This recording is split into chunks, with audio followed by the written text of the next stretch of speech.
Magandang buhay sa inyong lahat. Today in Philippine History, April 5, 1964. Namatay si General Douglas MacArthur sa Washington, D.C. Medical Center. Yes po, diyan po siya namatay. Ipapaliwanag ko sa inyo bago sa pumanaw o namatay, si General Douglas MacArthur ay bumalik sa Pilipinas noong October 20, 1944. Tara, ipapaliwanag ko sa inyo ngayong araw na ito. Okay, ipapaliwanag ko sa inyo ngayon.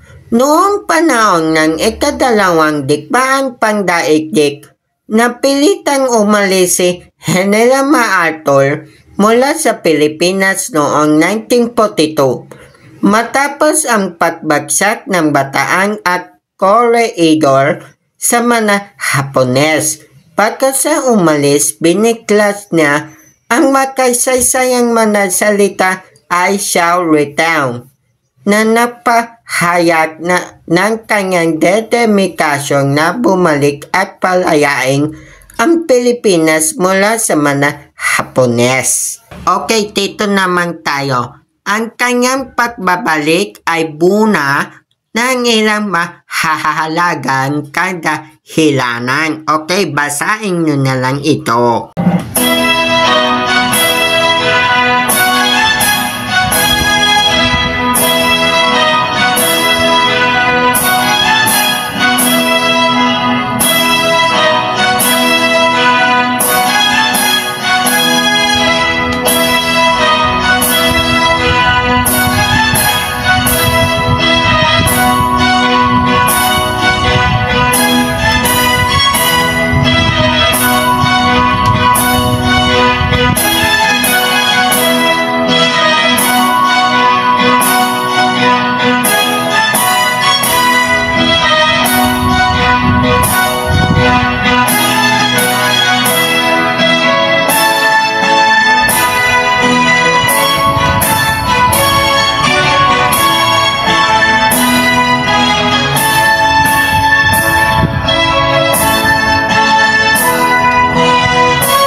Sa madaling salita, ang pagbabalik ni MacArthur sa Pilipinas ay bigla at isipan, hindi lamang dahil sa estratehikong kahalagaan ng bansa, kung hindi dahil din sa kanyang panako sa mga Pilipino at sa kanyang determinasyon na talunin ang mga Hapones. Ang kanyang mga salitang "I shall return" ay naging simbolo ng pag-asa at paglaban para sa mga Pilipino sa panahon ng digmaan. O diba, ang galing?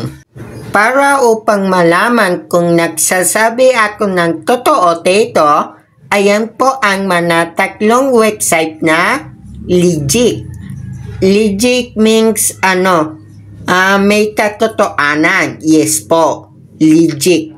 Okay, ayan po tatlong website na yan. Panoorin nyo ito sa Netflix. Meron pa din to sa Netflix Philippines. Nakunan ko sa itong Friday, December 27, 2024. Na pulang araw, episode 110 ending.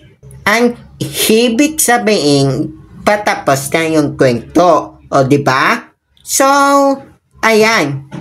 Dalawa po yan. Yung isa kasi, kinunang ito ng kasama ko sa bahay noong Wednesday, January 27, 2021. Pandemic ito. Okay? Yung lang po. Hanggang dito na lang ang ating video explanation ngayong araw na ito, April 5, 2025. Maraming salamat sa pakikinig.